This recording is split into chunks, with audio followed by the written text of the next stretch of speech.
Always like you get a lot of requests to help out with pets that get loose. Sometimes people are just missing things and they want me to spread that word around. I had a little kid call me last summer because their pet hamster got loose. That was pretty easy actually. While I was talking to them, walked across the floor and they scooped it back up, so that one didn't take too much work.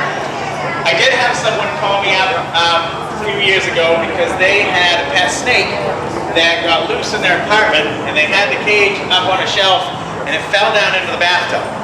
And it was one of those big old clawfoot bathtubs with big open drain, and right down the drain went was gone. So she called me after because she wanted me to come and help her get the snake out. And I told her I would love to do that, but it is gone down the drain in this great big apartment building. I didn't think it was very much I could help. Maybe a mother reminded that I don't think I could do it before. So we chatted for a few minutes, I got off the phone. I kind of forgot all about it. So she called me back a couple of days later, because apparently, somehow, that snake managed to find its way back up the pipe, back through the drain, and back into the bathtub all on its own. The only problem is, it was in a different bathtub, in a different apartment in the building. And it turns out where it showed up, that apartment belonged to someone who's not such a fan of snakes. So when they went to take a shower in the morning and found a baby golden sturgeon coiled up in the bottom of the tub, they were less than impressed. So the landlord told the gal on the snake, she had one day either pack up everything she owned and leave, or to find a home for the snake. So she was calling me back to see if I could take the snake so that she could stay in her apartment. So I really never know what my next phone call is going to be. You would be amazed at some of them that I get. And then I've got quite a few animals of my own home. Hard to keep track. I probably have got, I don't know, at least a couple hundred right now. And we've got a lot of normal animals, like we've got chickens and we have goats and we have a couple of cats. But then I take in different exotics that people either cannot take care of anymore, or are keeping illegally or have abandoned, like that snake needed to find a new place. So I brought some of those to share with you today. This is a few months, and and I know as we go, probably we'll have some questions. A couple things. I don't hear very well. There's a lot of us here, but when we're done, I'll stick around for a bit. If anyone has any questions, feel free to come up and see me. Now, before I start, and I'm going to try and stay down here so I can walk a little closer to some animals, but I'll hold them up in the back. Before I start, obviously, the animals that come out and are not very big. There are all these cages behind me that are small enough that they can fit in the front of the truck with me. The back of my truck is usually too hot or too cool. It smells like a skunk back there half the time. So the animals I bring around will not be very big. We do have some larger animals at home. In fact, they used to have some birds for pets, and this was one of their eggs that they laid. Anyone want to try and take a guess what they think it might have come from? Ostrich is close. Yes, this is an emu egg. Now, if you don't know what an emu is, they're kind of like an ostrich, but not as big. So if there's an ostrich here with us right now, they're like a little bit taller than I can reach, whereas an emu stands just about as tall as I do. And I actually got my very first emu years ago when I got married. Someone gave it to us as a wedding present.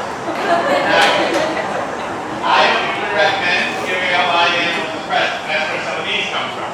Especially not 6-foot tall birds that run 30 miles an hour.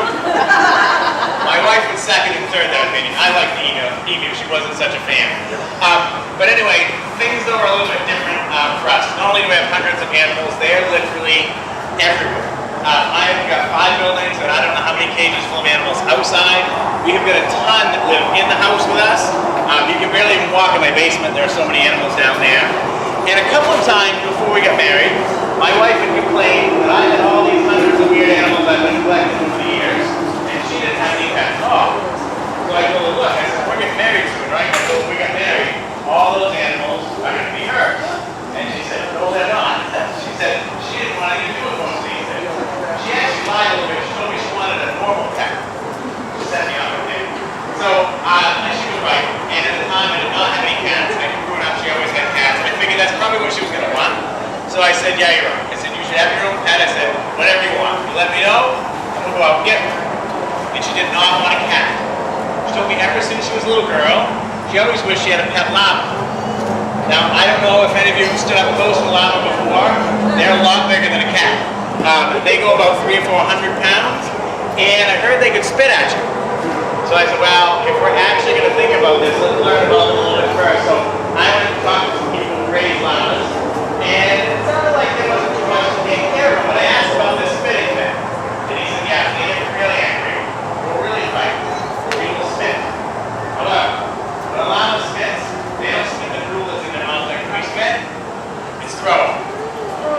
throw up in their mouth, and they spit that at your face. And they're like cows, so they chew their food, and then they regurgitate it, and they chew it again, and they regurgitate it. So there's this bacteria in there that is terrible. It smells bad, it burns. It sounded like one of the grossest things you could want to have for a pet. But he told me though, don't worry. He goes, they only do that if they get really, really upset. He said, usually, if you start to do something they don't like, he goes, they'll just kick you. So they just kick, right? They're 400 pounds. I said, that doesn't really sound a lot better. And when a llama kicks, they're not like a horse. At least a horse, you just don't stand behind them. Llamas can kick backwards. They can also kick sideways and forwards. They can reach you wherever you stand. So I went back to my wife and said, look, I know these things look really cute in pictures. I don't think we want them. I said, they're cute. They grow up. They kick. I said, how about we get a cat? I said, if you want, we'll go out and get 2 cats. And she said, no. I promised her a llama. She wanted a llama. We've talked about it a lot in the years since. She did not really expect I was actually going to get her a llama. I guess she was kind of giving me a hard time. She didn't know me quite as well as she should have, though, because I did go get her a llama. Now, I wanted it to be a surprise, though, and I wanted to give it to her as a wedding gift. So I kept it at somebody else's farm. She did not find out until the day of the wedding, as we're standing there waiting for everything to begin, and the llama came walking right down the middle of the yard. Luckily, not spitting on anyone. And she even had the rings on a ribbon around her neck. She was a ring bearer at the wedding. So I think between the fact we had so many animals at home anyway, and we had a llama for a ring bearer, people thought it would be safe to give us an emu for a wedding. And I'll tell you now, we have had that llama for almost 19 years. In all those years, she has never kicked anyone. She's never spit on my wife, and she only ever spit on me twice. So I don't know if we just lucked out with this one, or if they have a bad reputation, but we've not had any issues with this one. In fact, we're coming close. As far as I can tell, the oldest llama that exists right now is 25 years old. Mine right now is 23. In fact, she doesn't have really any teeth left, so she lives with goats, and when I give the goats their grain, she can't eat grain. So every morning I go down with a loaf of bread for her. She can chew bread. She's very picky, though. White bread only. If you bring down wheat bread, she literally will take a piece and throw it. Look at you like you're a jerk, waiting for the next one. So every morning she's standing there waiting for me. So I'm hoping to break that record. I'd like to see maybe we keep her till 30, but you never know. So is everyone ready to start meeting some of the animals I brought with me? Yes. All right. So that's the first one you probably going to sound sleep. So this is Cinnamon. I'll try not to come too close so she doesn't pee on anybody. She really pees when she first wakes up. When she's asked to wake up, she'll move around a little more so we can see her better. And Cinnamon is sugar glider. And they're called sugar gliders for a couple of reasons. So first of all, they like a sweet stuff. So in the wild, they actually eat a lot of fruit. They eat the nectar from flowers. They will even chew on the bark of trees. So the sap comes out and they can get that sap. But more importantly, she can glide. So as she starts to wake up and walk around, you'll notice that she's gray on top, when her tummy is white, and when the gray and the white comes together, there's almost like a little black and white stripe. And that runs from her front leg, all the way down the side of her belly, all the way down to her back leg, and what that is a big flap of skin. So she can climb up a great big tall tree and jump. When she jumps off, she spreads out all 4 legs, that skin opens up like a parachute, and she can glide from one tree to another. She never has to set foot on the ground if she doesn't want to. Now, sugar gliders in the wild come from Australia. We have got an animal that lives right here in Maine that can do the exact same thing, called a flying squirrel. Now, flying squirrels look pretty similar to this. They both can glide, but they are very, very different. Flying squirrels are rodents. They're related to mice, and rats, and woodchucks. But this is a marsupial. And a marsupial is an animal like a kangaroo. The moms have a pouch for the babies. And when sugar gliders have babies, they usually have 1 or 2 at a time, and they are tiny. They're smaller than a grain of rice. They don't have any eyes, they don't have any ears, they don't have any fur. They almost look like a little pink worm, and they crawl out of their mom's pouch, and they will stay there for 6 or 8 weeks until they finally are large enough to start to come up and visit. Another really big difference between a sugar glider and a flying squirrel, you might notice she walks sideways on there, sometimes she'll walk upside down. If you get a squirrel in here, you know, they can climb and go most anywhere, but they'll spend most of their time in the bottom. Sugar gliders are just as happy to walk upside down and sideways as right side up. And they can walk like that because they've got really, really special feet. So, we usually think of most animals as having 4 feet, with a few exceptions. Birds obviously only have 2. They have 2 feet and 2 wings. Snakes don't have any feet at all. Us, we have 2 feet and 2 hands. Big difference being our hands have got thumbs. Sugar gliders have got 4 thumbs. So even though technically those are feet, it's more like she has no feet at all, and has got 4 hands. So that's why she can walk upside down like that, sideways. Now it needs a couple of things for me. First of all, I need to keep my sugar gliders in cages that lock. They are really smart, and they've got 4 hands. If you don't lock them, or they will themselves. We learned that the hard way years ago when we had our first one. They also feel a little bit lazy, especially for some of the cheese. Like one thing they really like is raisins, especially the ones that have been dipped in yogurt.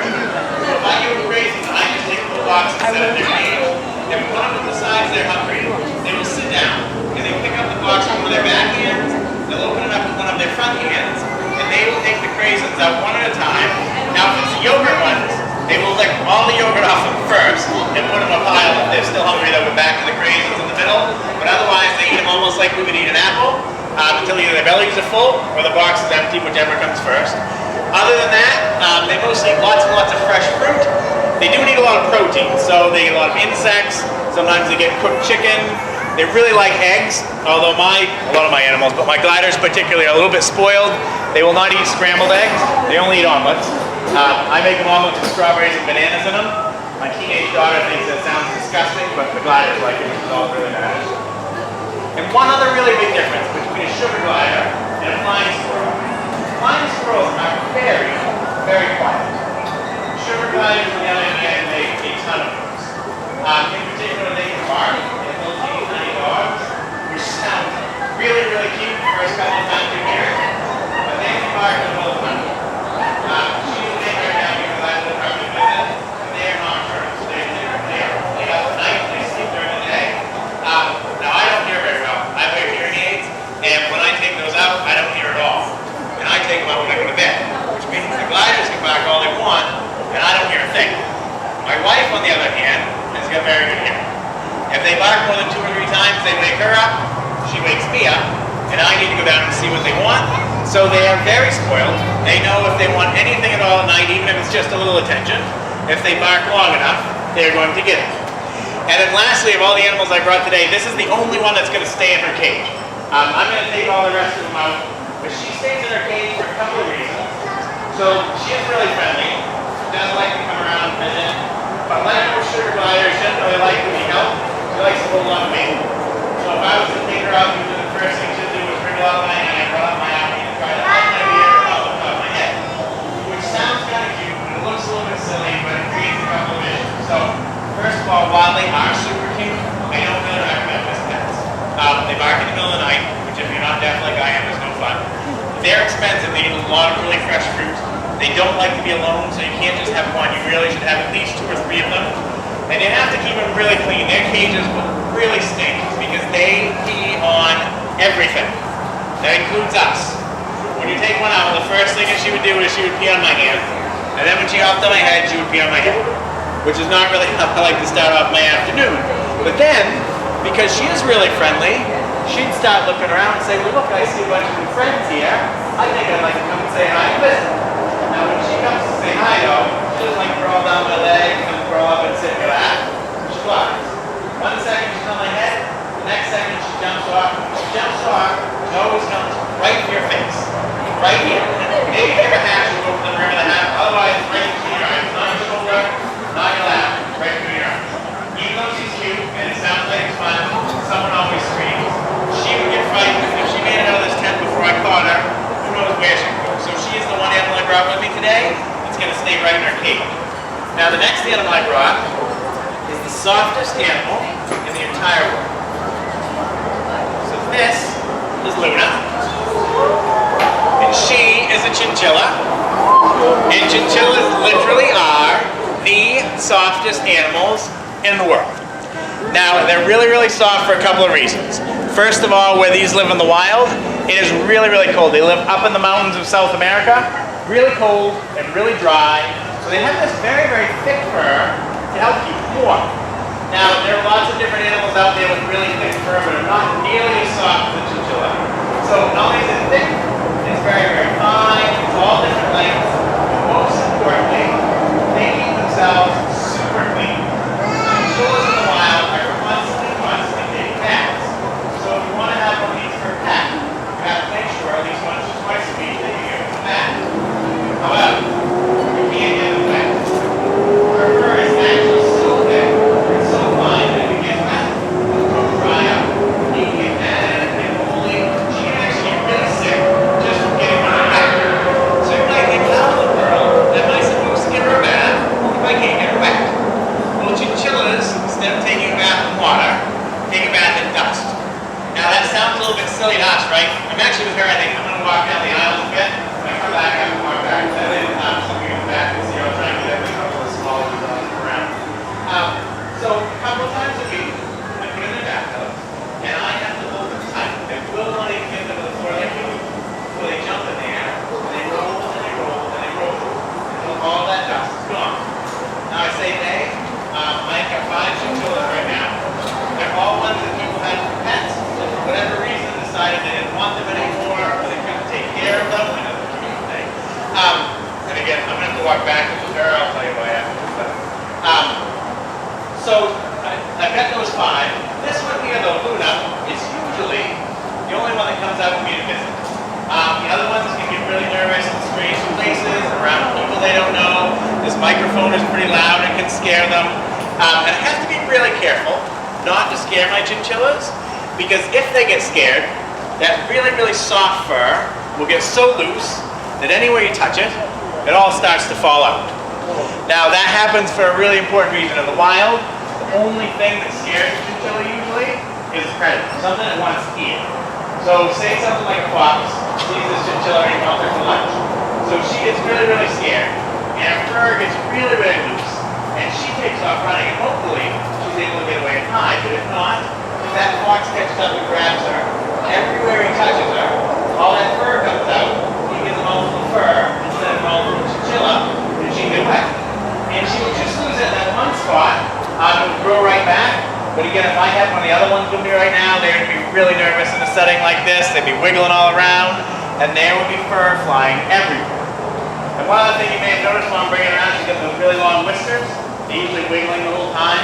She's another animal that's nocturnal. She comes up mainly at night, so she uses those whiskers to feel her way around in the dark.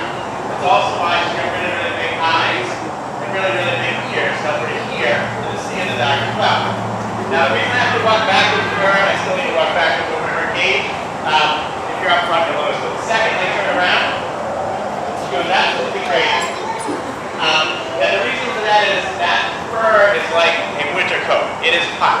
And while it's warm out here, it's not super uncomfortable, but it's pretty warm for her. And the longer I hold her, the warmer she gets. Now we visit people a lot, so she knows as long as I'm looking at everyone, it's time to visit. But she knows the second that I turn around, she can go back in that cage and cool off. So that's why when I came back to the aisles, I had to back down, because once I turn around, there's no bringing her back. In fact, I'm glad it's still cool. If it gets much warmer than this, when she gets too hot, she'll tell me. She actually bites on my finger. She won't bite enough so it hurts, but just enough to let me know. And when it starts to get much warmer than this, I have to actually pack ice around her cage so that she can cool off in between in that cage. Now, the first 2 animals are both nocturnal, right? They sleep during the day, and they only come out at night. Does anyone know what we call the animals that only come out during the day? Obviously nocturnal. Yeah. Anybody? You're gonna have to yell at me because I don't hear bro. Yeah. Close. That's how it is in English, but it's technically a Latin term. It's called diurnal. So you get the right idea, just 2 letters in it. So nocturnal are the night animals, and diurnal are the day animals. And then there's a third kind, like this next one. This one sleeps during the day and during the night. So she isn't waking up, sleep on. That means she wakes up early in the morning before it's even light. She runs as fast as she can looking for food. And as soon as her belly is full, she curls up and goes to sleep. Whether that took her 5 minutes or 5 hours, and then she sleeps all day long. And then at night, just before it gets dark, she does the same thing. Now this one, you might notice I'm tapping my fingers on the bottom of her cage for a minute. Trying to wake her up. It's light out, so I know she's asleep. She's always asleep when it's light.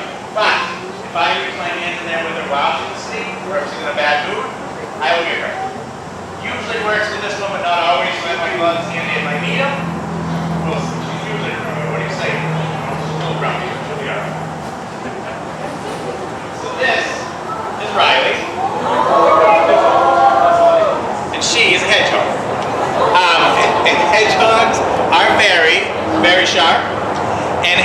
hedgehogs, when they sleep or when they're frightened, they curl up into a ball so that nothing sticks out except for those scrubs. You can't see their eyes, you can't see their nose, you can't see their toes. So that's why if she doesn't want to come out, I need gloves. She's usually pretty good though. This is one of the few that I've had that doesn't mind too much coming out during the day. Now, hedgehogs only like to do two things. They like to eat, they like to sleep. And that's it, that's the end. And so in the wild, they mostly get bugs, slugs, worms, and in the wild, it can take them 2 or 3 or 4 hours to find enough bugs to fill up their belly. And they might run a mile or more to find all those. Now you have to be careful. If you have one, I'm just going to rip by again. If you have one of these for a pet, because you have to make sure still they get a lot of exercise. Because if you put this little tiny cage with a nice big cage to sleep in and a nice little dish of food to eat, they will literally sleep for like 23.5 hours a day. They'll wake up 2 or 3 times for like 10 minutes, gobble up some food, and then curl up and go back to sleep. Which sounds like a pretty good life, right? Sleep all the time, for a snack. The problem is though, they need that exercise. They need all the time because if they don't get enough exercise, they can start to get out of shape, get a little bit of weight, and if that happens, they can't curl up in that nice tight ball of quills, and that's what really makes them feel safe. And if they don't feel safe, they're nervous, they won't eat very well, they won't sleep very well, and they can get really, really sick.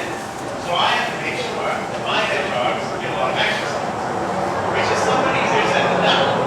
You might notice as I bring her around, she does not have a neck. Like here, I put a collar on her, at least she'll take her for a while. They get a lot of little bits sometimes, they go, she rolls up the ball and just roll around, right? I don't think it really works that way, because it's usually all you're right in the knee. So what I do is my hedgehogs just live in a big cage. Their cages are about 30 square feet. They're 5 by 6 foot. And I put food in a bunch of places. And then also each cage has got a great big wheel. So what happens is they wake up and they start running around looking for that.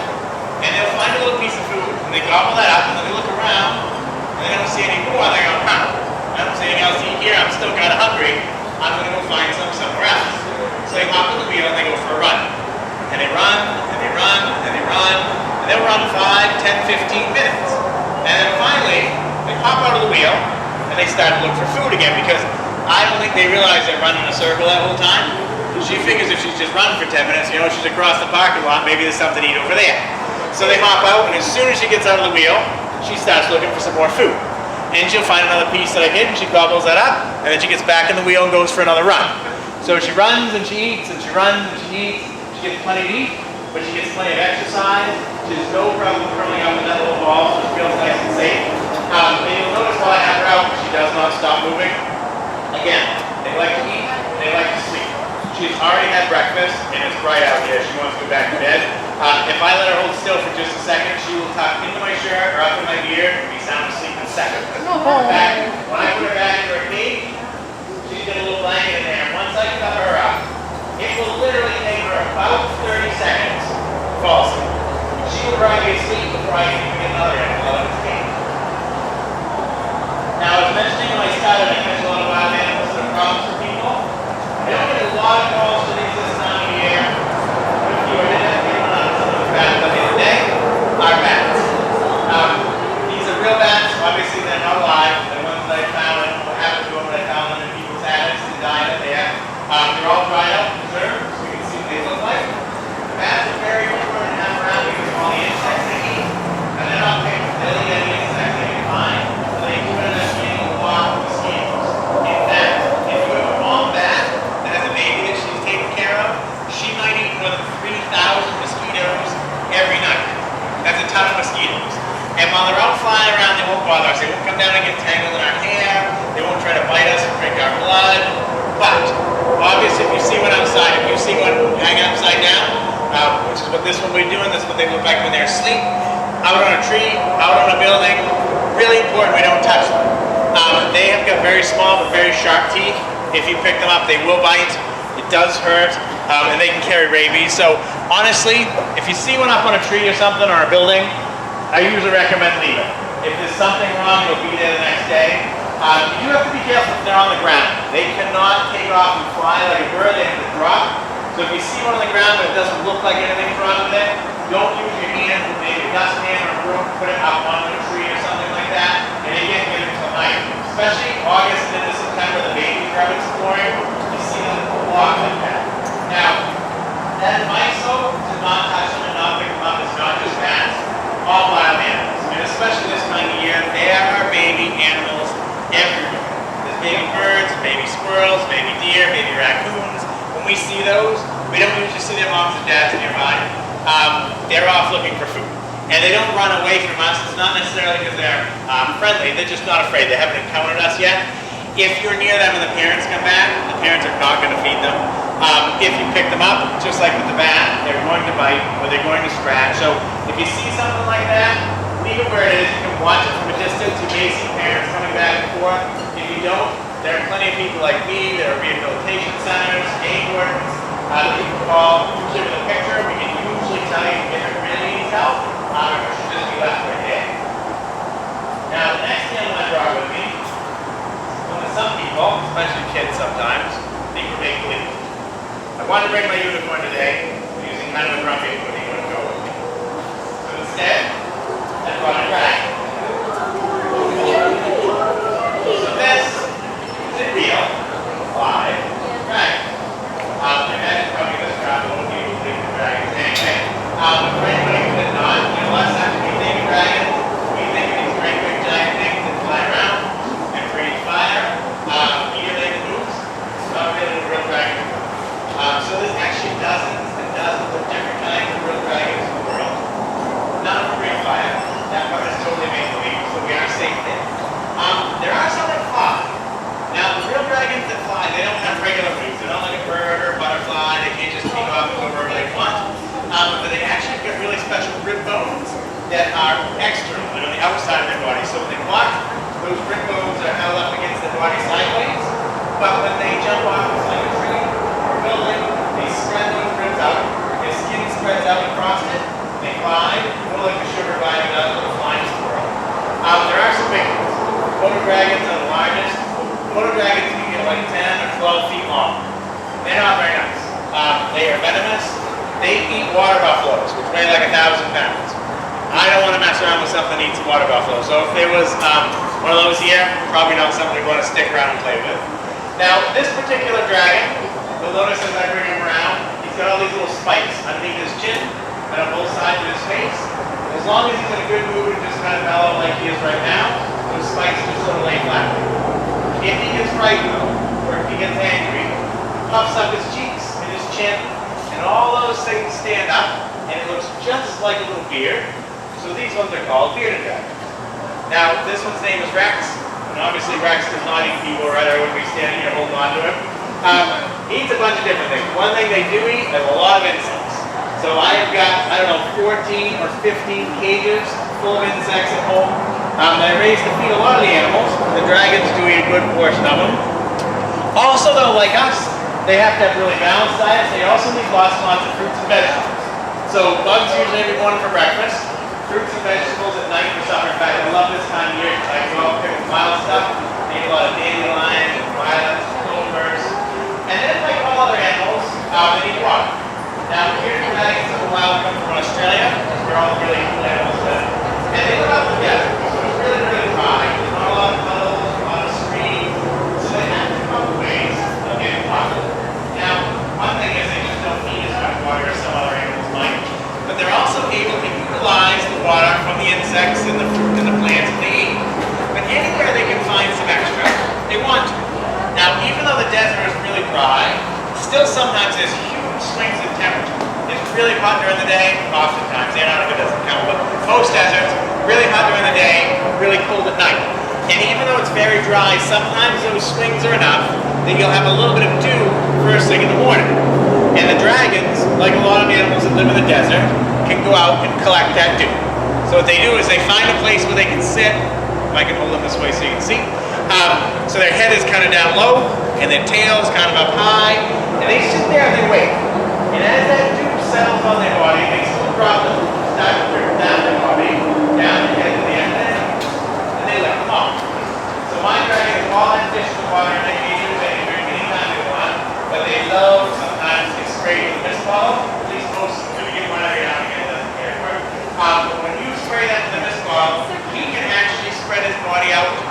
perfect circle, almost completely flat. He will spread out like that, he puts his nose down to the ground, his butt up to the sky.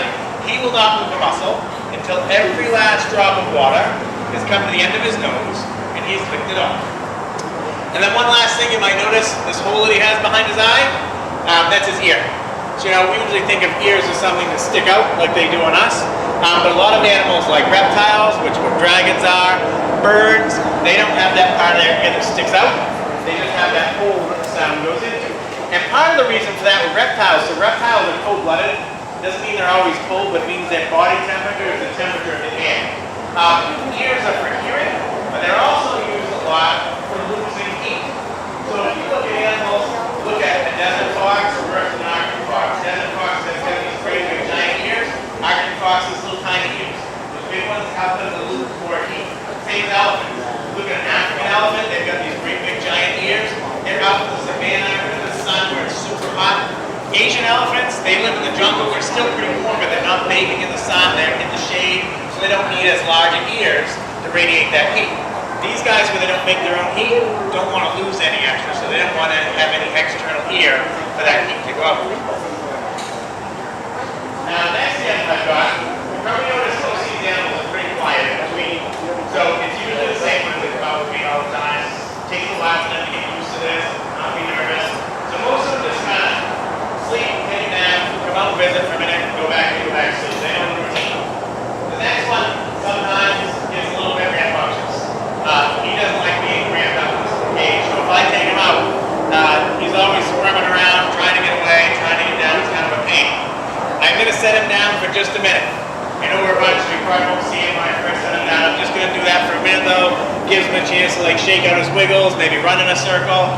I will say, every now and again, takes off and tries to run away. If he does take off, he's not faster than the air catch before he gets to the door. Also, if he takes off, he's friendly. If you're nervous, you can pick up your feet, but if you want, you can just grab him for me before he gets too far. But he won't be able to outrun me anyway, and hopefully, hopefully he doesn't take off. But he usually is pretty good about it. It's like the one people first, so you don't freak out if he doesn't get it. Ready?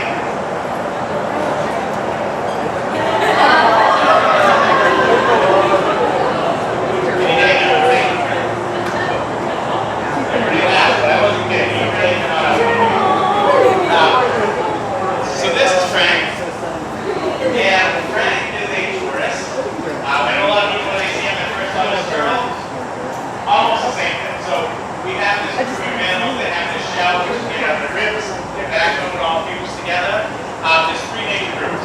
We have the turtles, which mainly live in the water. They tend to have smoother shells, flatter feet like paddles for swimming around. Then you have the tortoises. They live on land. They can't really swim. They have these taller, bumpier shells. Their feet kind of stick down almost like an elephant's foot. So they can walk around without dragging their shell on the ground. And then we have terrapins. Those are the ones we don't hear about too often. Terrapins are sort of 50-50. They live on the ground and in the water, sort of a mix. Now, this particular tortoise here, Frank, and his name is Frank for a reason. So, some animals I get have names with them, and if they use it, I keep them. Some of them don't. I'll tell you why this one didn't. But my daughter, when I got this, she asked me if I could bring it around and show them to people. I said, yeah, I said, you'll probably come out and visit. And she said, well, can I name it Frank? And I said, well, no, she didn't say Frank first. She just said, can I name it? And I was like, yes, don't promise me whatever I come up with for a name, I can name it that. I was like, sure, whatever, it's tortoise. So she named him Frank, and then she started giggling to the point she couldn't stop. And I said, what's so funny about Frank? And she goes, Frank is a dumb name for a tortoise, and you're going to have to go and tell everyone his name is Frank. People are going to think you came up with a terrible name. So I tell her no. I explained to everybody that she came up with that name. That's why his name is Frank. It's not my fault. Now Frank specifically is called Russian tortoise. Pretty much full grown. Reptiles never stop growing, but he's not going to get noticeably bigger than this. This is one of the smallest species of tortoise in the world. It's also one of the shortest living. So these Russian tortoises, they live about 50 years. Now, 50 years is a long time if you're going to have an animal for a pet. But in turtle and tortoise years, that is not very long. So like we have painted turtles that live near Maine, they can live 75 or 80 years. Snapping turtles that we have here in Maine might live 100. I have got one tortoise at home. She is, I'm guessing, probably between 15 and 18 years old. weighs about 35 or 40 pounds. She's going to live another 150 to 170 years. She'll probably be here longer than all the rest of us, I assume. So when I say 50 is not very long, relative to some of those other turtles and tortoises, it is not. Now, I have no idea how old this one is. He came to me about 6 years ago, pretty much the size. I don't know, maybe he was 10 years old, maybe he was 40. And I don't know anything about him because he was found walking around in someone's backyard. Now, luckily, when they first found him, they just thought it was a baby snapper turtle. They were going to let him go on some days. Fortunately, they brought him to the neighbors to show him the neighbor's kid. It was actually the kid who said, I don't think that's a snapping turtle. I think you ought to call Sparks Ark first and make sure. Good thing, because this would not have survived. First of all, they can't swim. Putting him in a pond would not have worked very well. And he would not survive our winter. Now, I set him down when I first take him out as a little bit of a joke, you know. Obviously, he's not going to take off. Although, if you watch, I am not kidding that he's always squirming. His legs are going. He is running and trying to get down. I'm not kidding about that part. You just have to watch really closely to see it. But this is not like a cat or a dog or a parrot. You know, someone didn't have this for a pet and leave the door open for a minute and then snuck out and ran away. It's a tortoise. You could leave the door out and go door open and go grocery shopping and it would probably still be there. My other one, I got the same way. I'm walking around somebody's yard. Most likely way that happens is someone has this for a pet and decides for whatever reason they just don't want it anymore, or they can't take care of it, and they put it outside and let it go. That is something we never ever want to do. One of two things is going to happen. Up here in Maine, most of these animals are not going to make it. I'm going to tell you, are cold, it's snowy, so even if these start to learn how to survive through the summer, they're probably not going to make it in the winter time. Now what if they do? You know, maybe someone lets a ferret go, or a rat. Those might learn to survive, and they might survive through the winter. Well, that's not a big deal. You know, well, nothing bad happens with it. But if a few of them get loose and they find each other and they start having babies, they can take over part of the ecosystem that is supposed to have that native wildlife. So it's bad either way.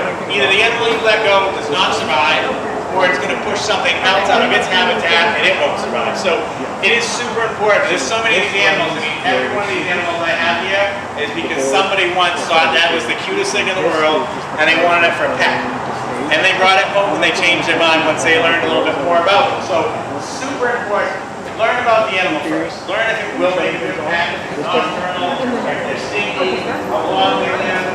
And if it's super important and you can't do it, then always make sure you find them. Whether that is an animal shelter, a friend, someone like me, that is why I put a cover on an animal. I will make sure these things don't get put out in the wild. If it's smaller than me, I will take it.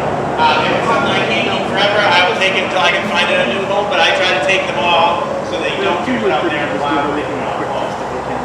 Yeah, that's why we read it. Oh yeah? His name is Spinach. Spinach? Is that his favorite He's food? way more crazier than that one. Yeah, this one is pretty mellow. Of course, again, we do this every day, so they kind of get used to that, which is helpful. Now, the next animal, I'm going to name you those. I had these in case I needed with a hedgehog. This hedgehog is pretty good. I don't usually, and these gloves are a little bit of a skill for a hedgehog anyway. But I do need these for the next animal. This next animal is a wild animal. I've had it for quite a few years, but just like we don't want to take our pets and let them out in the wild animals don't make good pets. They don't get friendly, they don't get nice. So even though he's come around with me for years, not particularly friendly, he is going to bite me, so I'm going to have these gloves on. Yeah, how are you?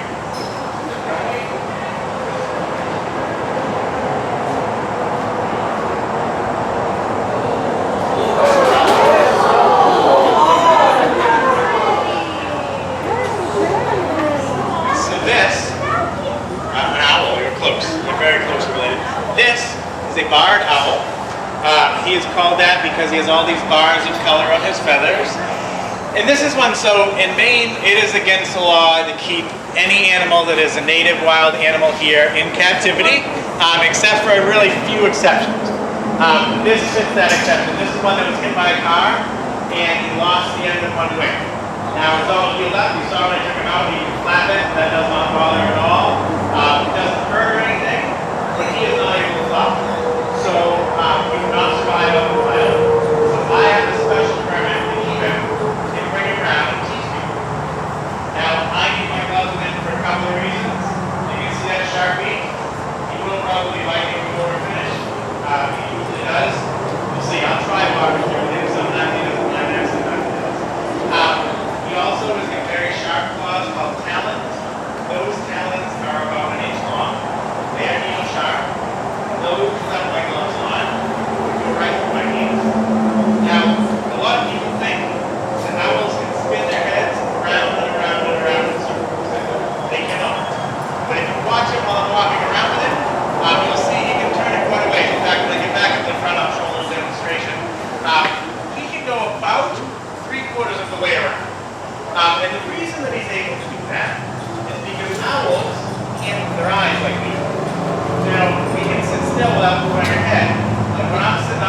here, if I just look, see everybody, not coming back to you guys. But if I'm just standing here looking at the back of the tent, I don't have to move my head, I can move my eyes and see everybody here.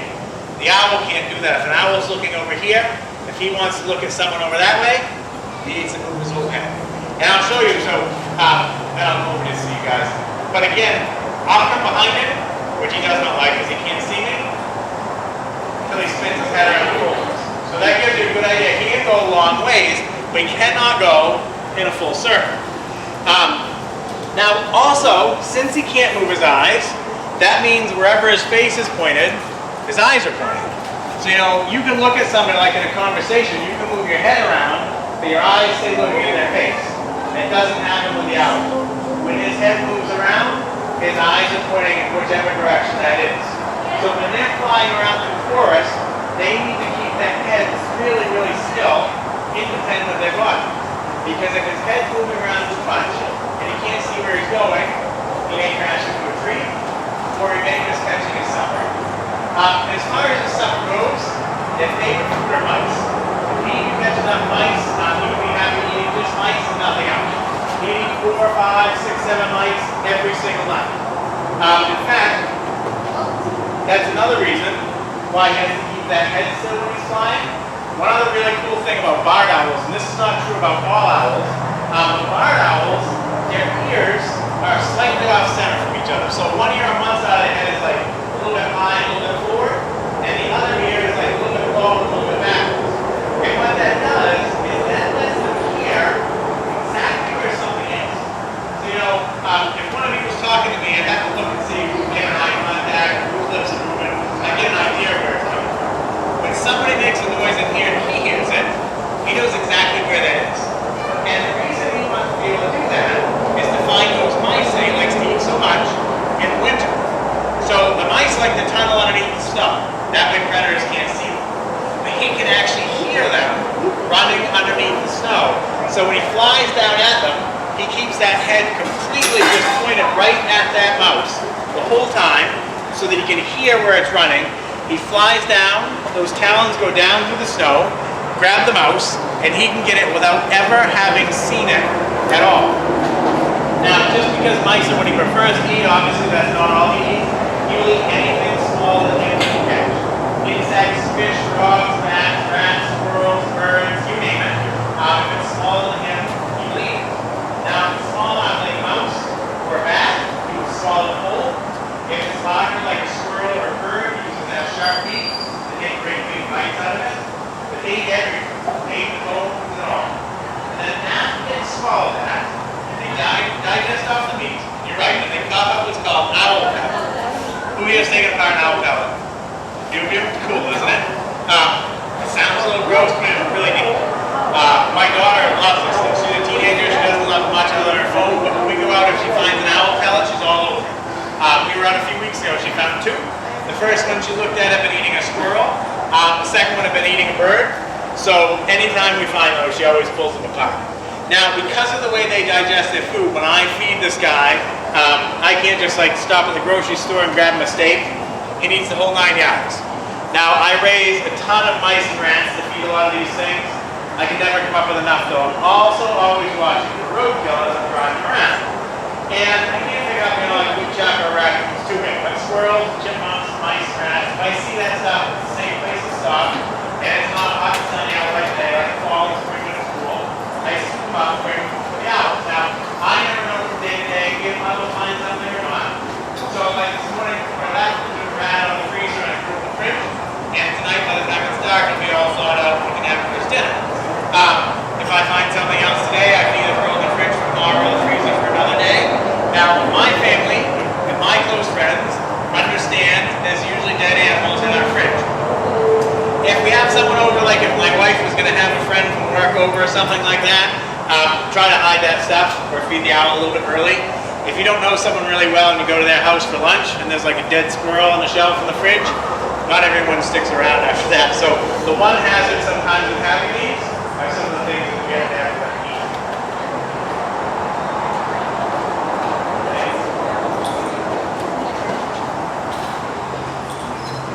Alright, I've got one last candle to share with everyone. And I'll tell you a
His